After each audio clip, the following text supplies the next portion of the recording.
Hi there, Andy Gore again. We are interviewing Nathan Bird today. In our previous video, we talked about his childhood, some of the memories we had with his rambunctiousness and some of the things that he had to go through with his parents. Then we also talked about high school and then meeting his wife and what led him to joining the military. And if you're interested in seeing that backstory, check the other video out. In today's episode, we're going to be talking about what happened in the military with you, some of the life-changing experiences, how that's made you the man that you are today. And one of the first things I'd like to get into, Nathan, would be one or two of the near-death experiences you had. One of my favorite stories I've heard you tell was that fire on that plane. So I'd love it if you felt comfortable getting into that, but the floor is yours. Just give us a couple of instances of what military life was on the harrowing side. Yeah, we can start with that one for sure. Being a flying crew chief, FCC, is your top guys, your top performing mechanics. So it's not just handed out. You gotta make it, and something that we're all proud of to be in that group. But yeah, I had been flying for, I think, a total of 6 years between Travis Air Force Base, and then we moved to Charleston, South Carolina. Just to make sure we understand, this is an airplane you can drive a tank onto. It's Right. not just a regular airplane. This is correct. This C-17 can carry an Abrams tank. It's carried Shamu before, so it can. Its max takeoff weight is 585,000 pounds. presidential limo. Yeah, presidential limo, the Silver Bullet, Steel Eagle, Secret Service, all that. Yeah. So, yeah, so we were on a routine trip. Well, not routine, but Routine for you? routine for me, yeah. We're taking the Army. There's about 35 of them, and 2 refuel trucks. And the refuel trucks, they're massive. I think they have 8 wheels on each side. They take up, I don't remember the height of the cargo deck to the ceiling, but they were probably, like, you could stand on top of it and touch the top of the plane. So we had 2 of those back to back, and we were flying over the Mediterranean, trying to get into Kuwait, and then from Kuwait we were going to get gas and fly to somewhere in Iraq where they needed those trucks. And I was an evaluator then. So You're in what? I was a FCC evaluator. Evaluator. Yeah, so I had a kid with me that was trying to make it on the program. And so he was sitting up like in the front of the jet, and I know where the temperature zones are that I like, so I set up camp near the back of the jet. And then on the long flights, I would try to take a nap or watch Netflix or something. But So you're on this trip. Something goes wrong. Take me to that point in the trip. yeah, so we're at 35,000 feet in the air, and I get up to use the restroom, and at the same time, like, I know what noises in flight the jet's supposed to make and what it's not. And the noise I heard was like, it was loud. Like I can't explain it loud, but the air conditioning ducts run across the top of the plane, and if they become unbuckled, it'll make that kind of sound because there's 900 cubic feet of air moving through there every second. But anyways, it got to that point, and I'm looking up using my flashlight, and then I look down, and the pilot's right there beside me downstairs, and he's like, "Dude, we can hear this over the over their comms upstairs. And he's like, what are we gonna do? And I was like, I'm gonna climb up there and see if I can find out what it is. Now, it's not okay for you to do what you're about to do. Correct, yeah. So flying crew chief is you get the name flying because you go with the airplane, but you have no duties in flight. You're not supposed to do any maintenance in flight. Huge no-no to do maintenance in flight.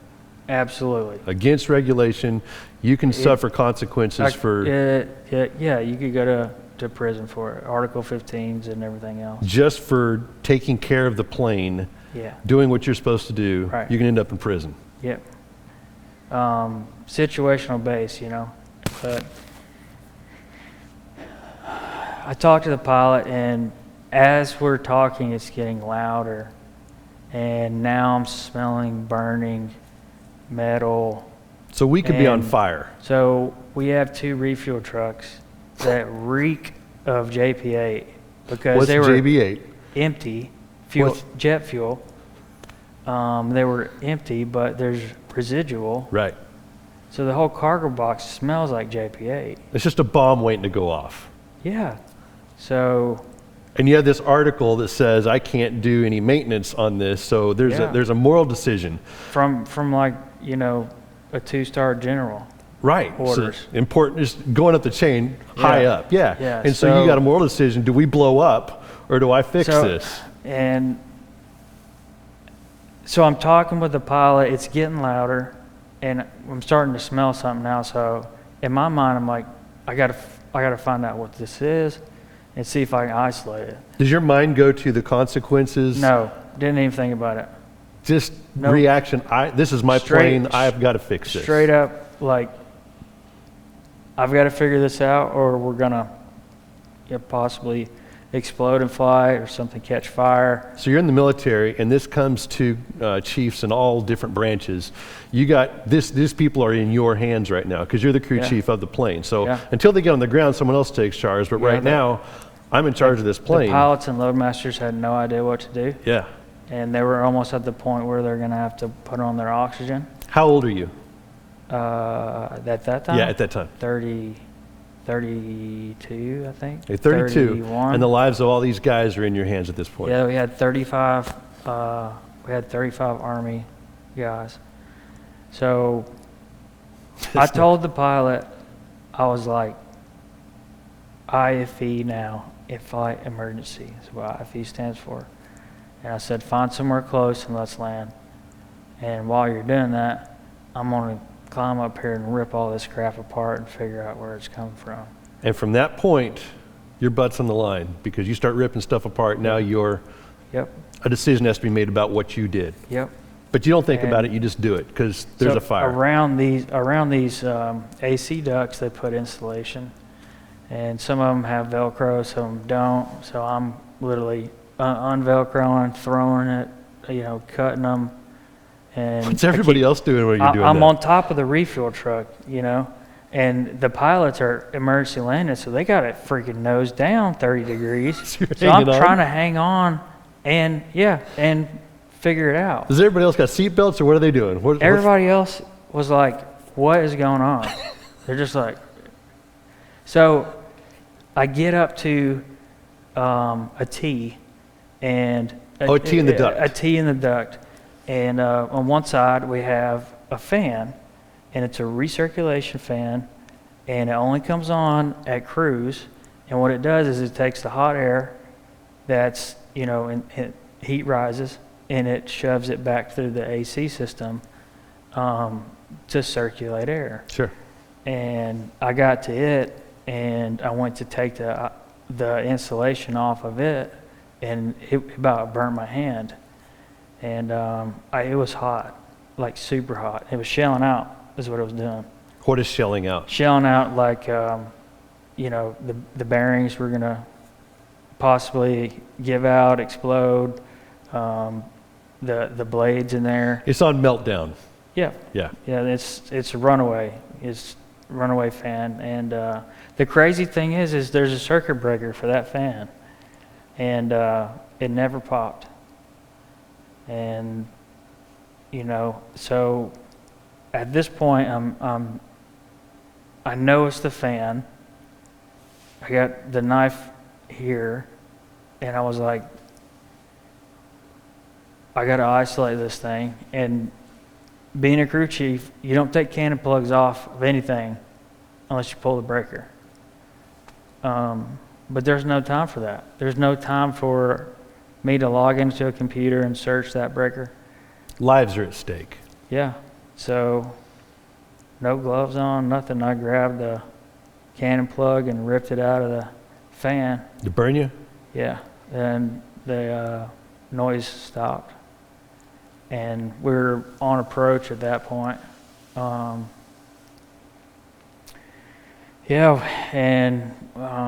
So I took the cannon plug away and put the insulation back on it in case it did try to catch fire, it'd be isolated. And then I sat down on top of the refuel truck as we landed. So fast forward, all that happened. You have witnesses, what happened. Yeah. Now this goes before the board. It gets reviewed because you did not follow protocol. Well, I mean, it wasn't even over because like you IF in for a fire. They literally pull the jet in, emergency shut it down. Right. And the fire department comes on board. So me and the fire department are in there, and I'm directing them to like, hey, this is. Yeah. I forget how hot it was once we landed, but it still was burning hot. But yeah, so then anytime you have an in-flight emergency, they have to the crew fills out like a document about it. But at the end, when the word came down from the top down, what was the decision that was made? At that point, I started thinking about, Family. what did I just do? Yeah. Because I'm going to get in trouble. Right. So I was expecting it. Yeah. Yeah, you got family, so you got kids, you got a wife, and this affects everybody if you end up in prison. The motive for that was to save all of us on board so we can all go home to our families. Motive at was the end of pure. the day. Yeah. Right. But that doesn't necessarily mean everything when protocol has to be followed, right? Correct. So we landed in Suda Bay, Greece, which was nice. And I isolated the fan. And we didn't need to have it for the flight, so we could fly without it. But at the end, when the word comes down, just fast forward to the final decision. What did they say? What did they state about it? So the final decision was on my evaluation sheet that the crew does. They wrote a book on there. Like, this dude is amazing. Like, he saved 35 plus crew. We know he did maintenance in flight, but he saved our lives. And so now it's at like, that would go to the commander, my commander, which is a major, right. 05. And then, he has authority to take it to the colonel, which is over all the operations. And so he took it over there. Someone told me that. And then it was a couple weeks went by and nothing happened. And I'm like... That's hard. You're expecting it to come down, right? I'm about to get served in Article 15. Yeah. And they're going to detain me and everything. And the squadron commander called me up to his office, and you're thinking, going up there, here it comes. The one pilot I'm friends with, yeah, that was piloting the aircraft, he was in there too, and they both just thanked me over and over. And not what you expected. No, not what I was expecting at all. And I actually got coined by the commander. And coin, for those that don't understand that, that's a... Coins, yeah, coins are a big thing in the Air Force. It really takes a lot to get that coin. You earn that, and that's not just something they hand out. That's a special deal. Yeah. And... it's an accommodation. Acclimate, whatever. Yeah. So I got put in for a flight medal for that. And, yeah. And FCCs don't get that. Yeah. So this event, this cataclysmic event happens. You don't even think about the consequences. You just go into fix-it mode, saving lives. You land, and then it all hits you. Oh man, goodness! Now what? What's my family going to do without me? You sit on that for 2 weeks, and then he comes in, and it's just the exact opposite of what you expect. They don't take you to task. They thank you for thinking with your head. You're not AI. You think like a human being. Like I got to take care of lives, and they get it. So this is where the military works, right?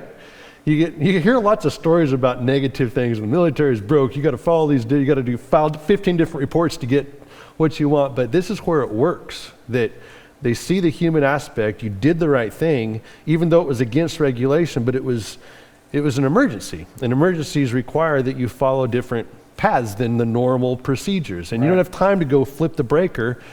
You might die, right? So and that had to feel good. It had to make you feel like this system is good. I like this, right? You know, I was absolutely relieved. I don't think they should have gotten me a medal, but they did. And they had a ceremony for it. And also the Army, there was a captain, I think, 03, and he wrote me a commendation medal from the Army. So you're in the Air Force. I'm in the Air Force. And he sends that from the Army. So yeah, it's it was a very unique event. You know, some of the guys were kind of giving me crap about it, like, dude, it was just a cannon plug, like blah blah. But it wasn't just that. And the magnitude of the situation, you know, God gave me the willingness and the knowledge and the peace and the drive to just say, you know, I'm not worried about my career right now. Like, go up there and fix it, and just fix it mode, laser focused. Yeah. That's cool. He protected all of us during that. Well, I want to get into Afghanistan really bad. There's an event that happened. It was really unfortunate.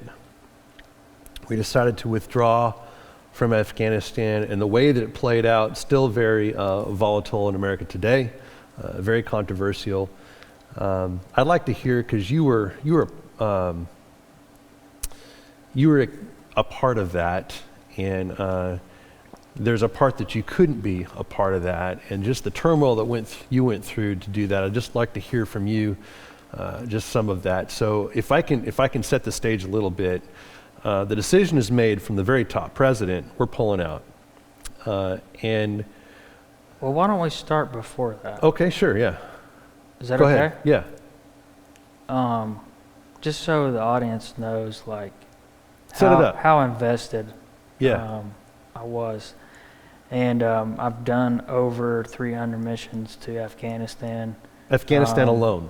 All over, Mazar-i Sharif, Herat, everywhere. Jabad, Kandahar. You're invested in this area? Yeah, I've been to all of them. You know, spent lots of time there supporting the Afghan National Army, as well as our guys. And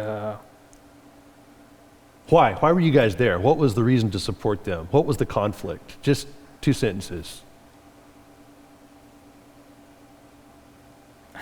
It used to be hearts and minds, win the hearts and minds, but at the end it was like, kill the Taliban.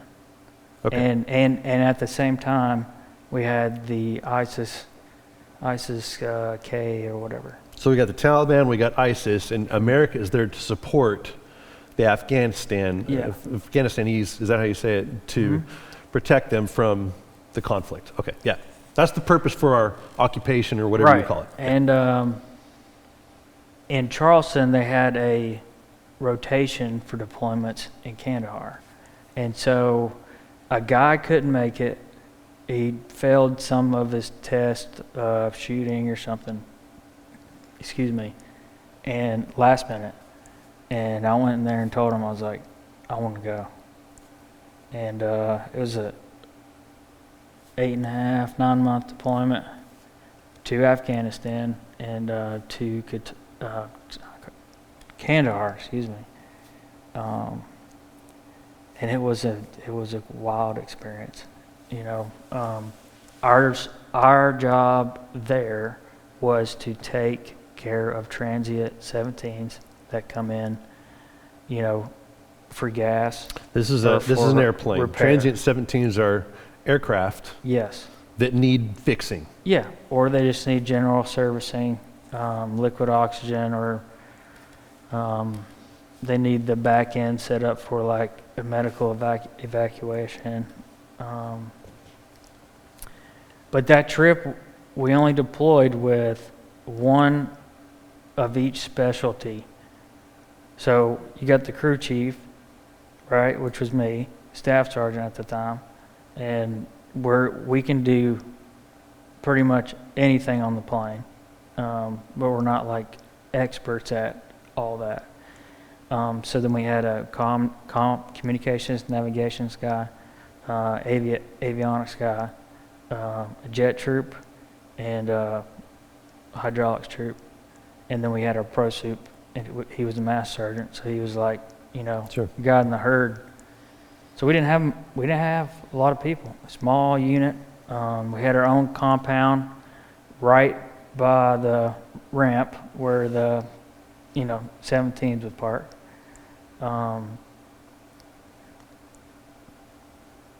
And it was 3 months in. 3 months in, they wanted to draw down troops a little bit, and that they did, which meant more work for us, because how are they getting out? C-17s. Getting out, people coming out, the people Coming drawing out. Yeah, coming out of Afghanistan. They're using your C-17s to withdraw. Right. Yeah. And at the same time, our headquarters said, okay, you aren't getting very many lines in Kandahar, so we need to take 3 of y'all and move them to Kuwait. So they're going to make your already small group even smaller. Right. So they chose the 3, and then I was left with me, a jet troop, and an avionics guy, and then the pro suit. And your task is to fix, keep functional these C-17s that are transit coming back. We had 17s come in with major hydraulic leaks. We had one come in that the gear didn't come up, that we had to, Skype over the phone with Boeing engineers. Yeah. But anyways, that was our role there. And when that happened, I was upset. When what happened? When they left. They pulled those part of your team. When they left. Yeah. And it felt like you're leaving us. Like, I need everybody that I can get. Hard to do my job with half the people. Yeah. Is like abandonment feeling, I guess. But anyways, that happened, and then General Mattis came through, and I got a picture with him, and he went and talked to all the, higher ups in Afghanistan, and he recommended we need more people. So, which you guys on the ground knew. Yeah. Yeah. So more people means more airplanes. Right. And more airplanes means more breaks and failures. And so you're more down to work. 3 guys. And I have 3 guys to cover 24 hours a day. Right. And we never got our guys back. And literally, I would call Qatar is where our, commander was. I called him a couple times and like, dude, we need people. Like, just send me another crew chief. Right. But it's a very stressful time because, we base our sleep schedule off of, okay, when's the next plane coming in? All right, we got 4 hours. So just grab and go, get your 4 hours. So the barracks that we had was across the base, kind of in the center, and we had one building on our compound that didn't really have anything in it. It just had like rooms for like offices or whatever, but nothing was in there. So me and Nathan Hawk, that's my boy, avionics guy, we built beds, frames out of wood that we scrapped. Built your own beds. Yeah, built my own beds, and then we went back to our dorms at night and stole the mattresses and brought them over. So you can And- sleep right there. So you Yeah, can get yeah. more- So his didn't have an AC unit in it, and so I called and they come out like the next day, installed an AC unit. So we both had our own rooms there, and we were on alert like 24/7. Okay. I get the backdrop.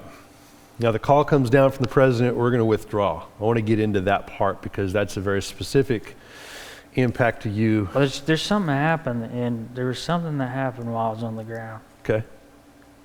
and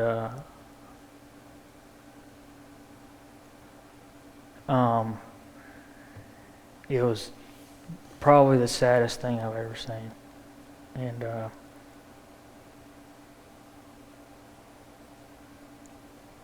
me and Nate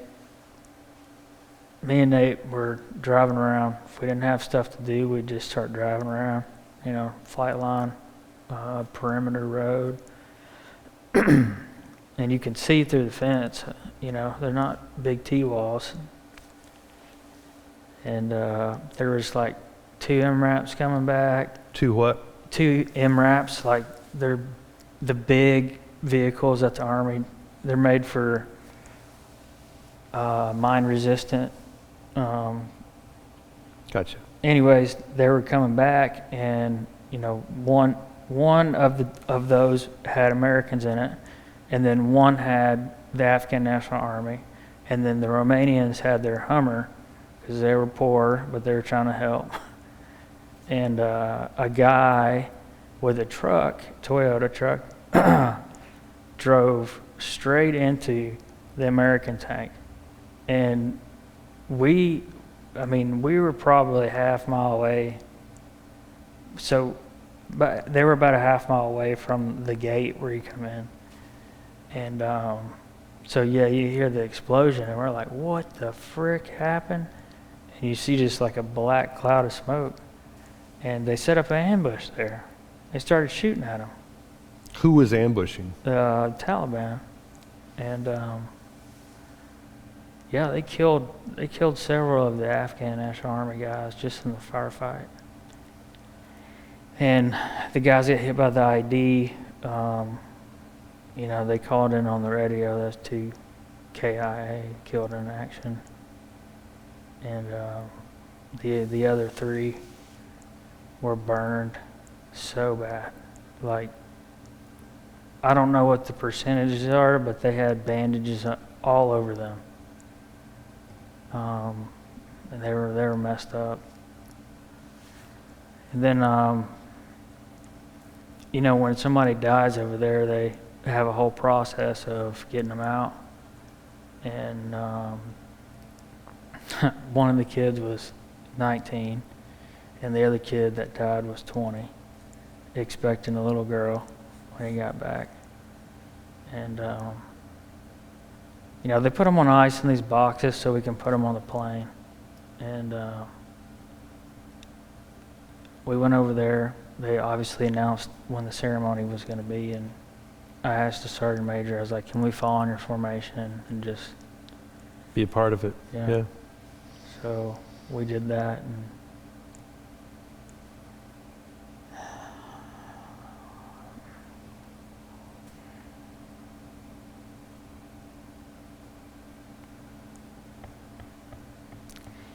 they played Amazing Grace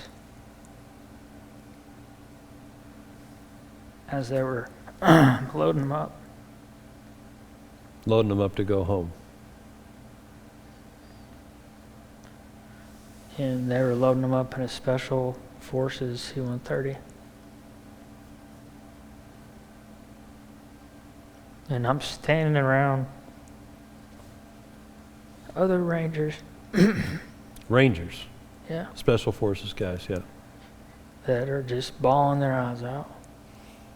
I mean, dudes that are hard mother Yeah. truckers. Right. Yeah.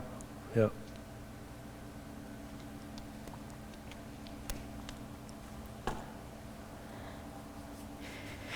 And plane flew away, and we got they finally got the guys stabilized in the hospital, and then With the burns. Yeah, they got to get them out of there. They got to get them to Germany to Landstuhl.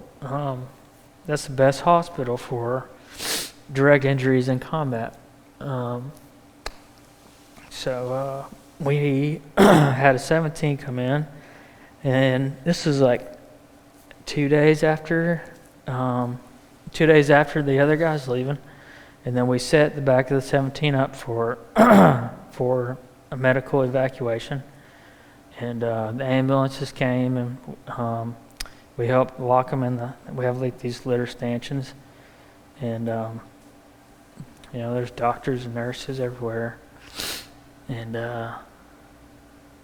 we were inside the cargo box after we helped, and standing by just to make sure the engine startup goes fine and all that, because these guys need to go. And their whole regiment, when the ambulances drove away, was in formation behind the jet. And they single file came up and told them goodbye. And it was sad. Yeah. It was sad. Did they make it? Yeah. They don't look the same. Of course not. Yeah. And that kind of fueled the fire for me and Hawk, because we saw that happen. We heard the shooting back and forth, like So fueled the fire. That motivates you for what?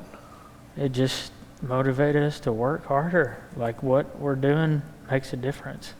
Yeah.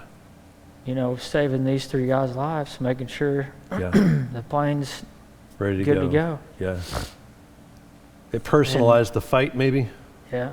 Yeah. And then, so seeing death, and then, seeing people burned.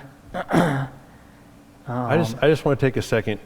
You'd been on many special forces missions. Yeah. It's not like this was new to you. No. You go on missions taking special forces in, special forces out. You can't even talk about some of the stuff you did. So you're around death. You're around what they do. You're exposed to that already. This was different. Mm-hmm. And this is what you're saying was the motivation for what we're leading up to in the withdrawal. Okay, just want to set that up. And there's another part to this. We did not have any protection on base for any incoming mortars or rockets or whatever. No anti... No. Bagram had the guns that trace them and shoot them out of the sky. Hard to not.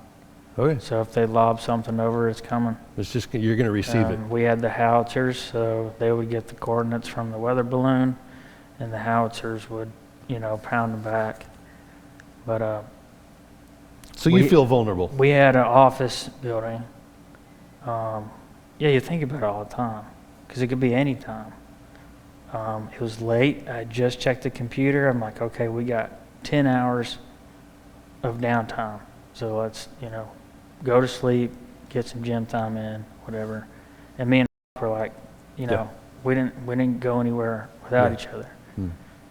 And we literally walk out of that building, and it's a short walk to where our rooms are. And all you hear is this, I can't even replicate it. It's like something going over your head very fast. Like like a jet does a low pass or something like that. And like 50 meters away, 2 Russian 105 millimeter rockets exploded on the T-wall. Wow. And my ears were ringing, his ears were ringing. We always had our pistols, but we ran inside and got our M4s, I went to the bunker.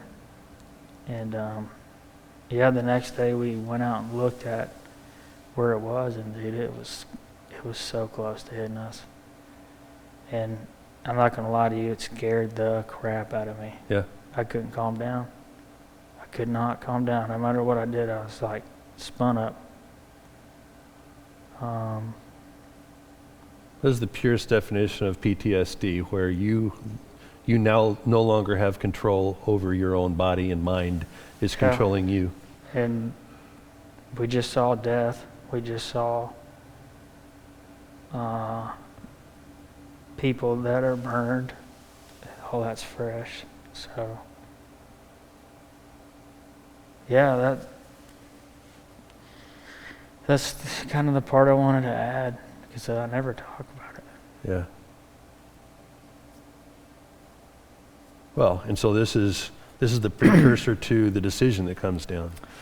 Yeah, and then, after that deployment, they put me back on the flying crew chief program. So I didn't have any decompression time, and all that happened, and I'm motivated. I'm like, because I could look up the missions and see where they're going. And any of them going to Afghanistan, put my name on it, put my name on it, put my name on it. Now, something happened to you. We probably don't have time to go into all that, but you got injured. And so that's important, knowing when this Afghanistan withdrawal comes out. Yeah, the other part I was going to add is like the decompression time. So I'm on my couch 3 days. I leave on a trip for a week and a half to the, we called it the shit, but to the, sandbox to Afghanistan. And I come back for 3 or 4 days, and I used to could like turn it off, and then it got to the point where it wouldn't go away. It's always going on in your head. It's controlling you. Yeah. Yeah. So yeah.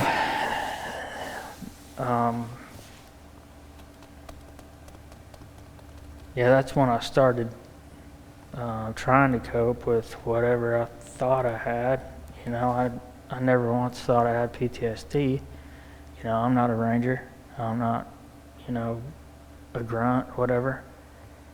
But what I was facing is I'm stuck in a constant state of anxiety and loud noises, no loud noises. Those are triggers.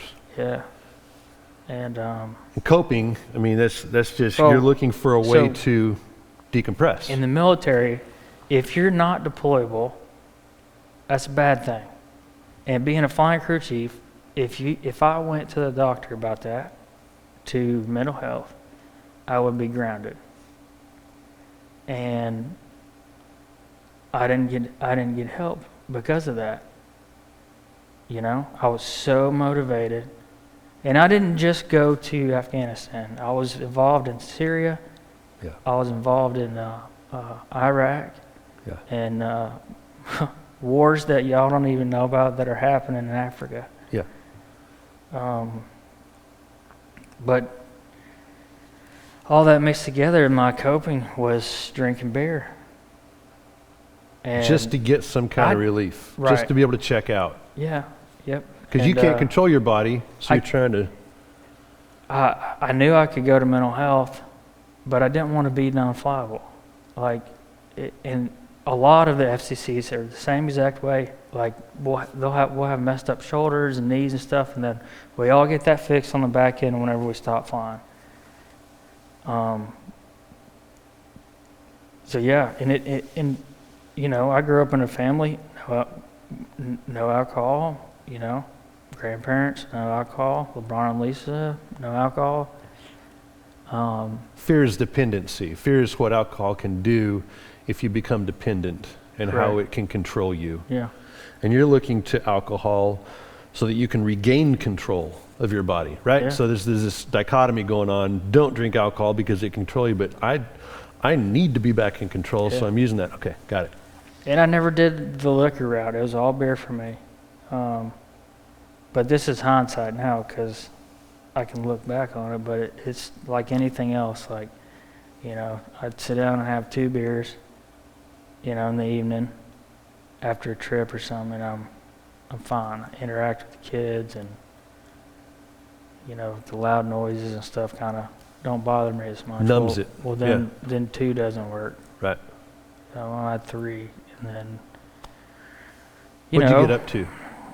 Oh, I could drink a 12-pack in one sitting, and I mean, I would be drunk at that point, but function. Did you look at yourself at that time as a drunk or as a functioning drunk, or did you just look at it still as my coping mechanism? Was there denial, I guess? Denial for sure. It drove a wedge between me and Liz. Liz, your wife. My wife, yeah. She's like, Nate, you need to stop drinking, But I tried on my own, and I was too far into it. And the withdrawals are absolutely horrible. So, just kept doing my thing, and. But now Afghanistan withdrawal hasn't happened yet, right? Nope. Yeah. Nope. I keep trying to push you into that. It had not happened yet. And so I flew all through COVID. And then in 2021, I flew for like 4 or 5 months. And then I came into my manager's office, and I was like, hey, I want to be done. Like, I have stuff going on that I need to be on the ground. Family, the alcohol, the PTSD, all of it. Yeah. Yeah. And I didn't want to go to the flight line because the flight line's just, it's busy, just busy work. But they had a slot open for heavy maintenance. So I went there, and they also do crash recovery, which I love that aspect of it. And the whole time I never went to mental health. I just kept on. Was that the right decision, do you think, now, looking back? No. Okay. I mean, going to that shop, yes. But I should have went to mental health right away. Okay. And then 2021, we deployed in May of 2021, and we went to Qatar, Al Udeid Air Base, huge hub for anyone entering, exiting a war zone. They have B-52s there. They have all the things. And we were a plus-up group. Plus up. So they had the regular deployed crew, and they put in up the chain, hey, we need more people because we're going to have an influx of aircraft. And so I volunteered. Of course, I volunteered. Went out there, and all of June, we had missions, and they were in Afghanistan, and they were drawing down bases one at a time. And it didn't make any sense to me why we were doing that. But at the time, I wasn't thinking about that. I was thinking about, work. Let's do what they're doing, When you say drawn down, though, we're moving. Yeah, so soldiers. they're taking people completely out. Equipment. Equipment, everything. Yeah. Which doesn't make sense to you because we still have a battle to fight here. We're not done. They need us. Exactly. Yeah. And, we had a huge celebration. July the 3rd of 2021, we launched, and this was like a covert thing, we launched 7 C-17s and 3 C-130s, and literally they took off all at the same time. And one of the 17s was loaded with some stuff, and they were basically commanding the airspace. So they literally were just doing giant racetracks around, I think Kandahar was the last one, or Kabul. Bagram was the last one. And that Bagram is like, you got Kabul here, and Bagram's like right next to it. And we made signs. We were all wearing like red, white, and blue, like "Go get them," you know. And the purpose of this was? The purpose of this was to fulfill Joe Biden's evacuation time frame. Okay, so the order had come down. Yeah. We're evacuating. Yeah. This C-17 is doing its thing. All these at once have withdrawn, but all these planes did what? All these planes landed at Bagram. Bagram's a big one. Okay. And they took out all the SF guys and the CRW guys, which my buddy was there, Mitchell Vines, and all their gear, right? And then there was like a general or something left, and of course he came with them. So it's just a huge withdrawal. Yep. You landed, Huge. you take everybody at once, Yep. and you evac. Yep. And after those, 7 planes rolled out, took off and did their thing, a B-52 left, another B-52 left, all full of weapons, bombs. Let's take a break right here. We're leading up to the event. Yeah. Just take a quick second here. Okay. Interviewing Nathan Bird. He's talking about his experience in the military, specifically the Afghanistan experience. And we're going to be right back.